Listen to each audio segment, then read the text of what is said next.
اللہم صلی علی محمد وعلی آلہ وبارک وسلم۔ لاکھوں کروڑوں درود و سلام امام الانبیاء شافع محشر محمد مصطفیٰ احمد مجتبیٰ صلی اللہ علیہ وآلہ وسلم اور ان کی آل طیبین طاہرین۔ تو میرے بھائیوں اور میری بہنوں، ہم مسلمان ہیں۔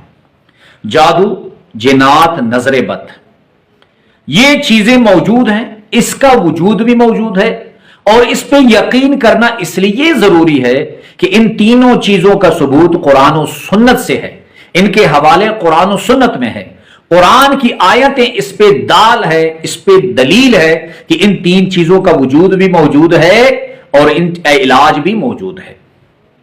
تو آج میں آپ کے لیے تین الفاظ، کتنے الفاظ؟ تین الفاظ کا ایک عمل لے کر آیا ہوں۔ سورۃ شعراء کی ایک چھوٹی سی آیت ہے، اور یہ ایک ایسی آیت ہے کہ اگر میں یہ دعویٰ کروں کہ یہ تمام اولیاء کرام کا عمل تھا، یہ تمام اولیاء کرام کا وظیفہ تھا جادو سے حفاظت کے لیے، تو یہ زیادتی نہیں ہوگی، یہ بات یعنی اس میں تجاوز نہیں ہوگا، بلکہ یہ حقیقت ہے کہ یہ عمل تمام اولیاء کرام کا تھا، بزرگان دین کا تھا۔ حضرت پیرانی پیر عبد القادر جیلانی رحمۃ اللہ علیہ کا یہ عمل تھا۔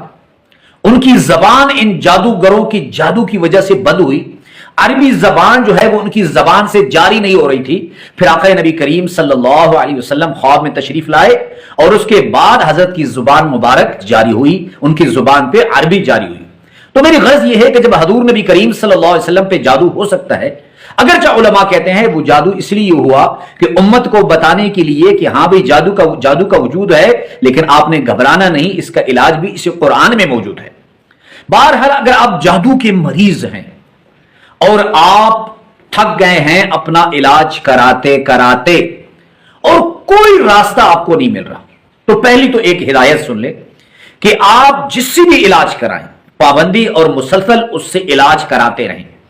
آپ 20 دن ایک عامل سے علاج کرائیں گے، آپ کو فرق نہیں پڑے گا، دوسری کی طرف جائیں گے، ساری دنیا آپ چھان ماریں گے، لیکن آپ کا علاج نہیں ہوگا۔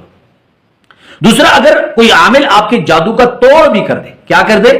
توڑ بھی کر دے، تو اپنے مختصر سی پڑھائی لیکن اسے لگاتار جاری کرنا ہے۔ تو یہ جو عمل ہے، یہ اگر دنیا کا طاقتور جادوگر ہے اور وہ اپنے جادو کی کوشش کر رہا ہے، آپ کو برباد کرنے کی کوشش کر رہا ہے، تو یہ چھوٹی سی آیت بسم اللہ الرحمن الرحیم آپ کو اسکرین پر نظر آ رہی ہے، وَإِذَا بَطَشْتُمْ بَطَشْتُمْ جَبَّارِينَ۔ اس کو آپ نے ایسے کرنا ہے۔ اگر آپ پہ جادو کے بہت زیادہ سخت اثرات ہیں تو آپ نے 70 مرتبہ اول آخر درود شریف پڑھ کر، ایک مرتبہ بسم اللہ پڑھ کر آپ نے اسے 70 مرتبہ صبح پڑھنا ہے اور 70 مرتبہ شام کو پڑھنا ہے۔ پڑھنے کے بعد پہلا کام یہ کرنا ہے، کر کے خود پہ دم کرنا ہے اور پانی پہ دم کر کے اسے پی لینا ہے۔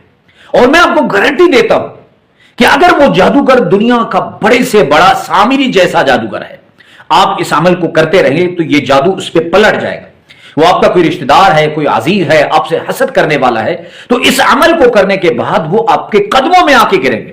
اس عمل کی آپ کو اجازت ہے، ایک مرتبہ کمنٹس باکس میں درود شریف صلی اللہ علیہ وآلہ وسلم لکھ لیں اور اس عمل کو دوسرے لوگوں تک پہنچائے۔ اللہ ہم سب کا حامی و ناصر ہو۔ وآخر دعوانا ان الحمد للہ رب العالمین۔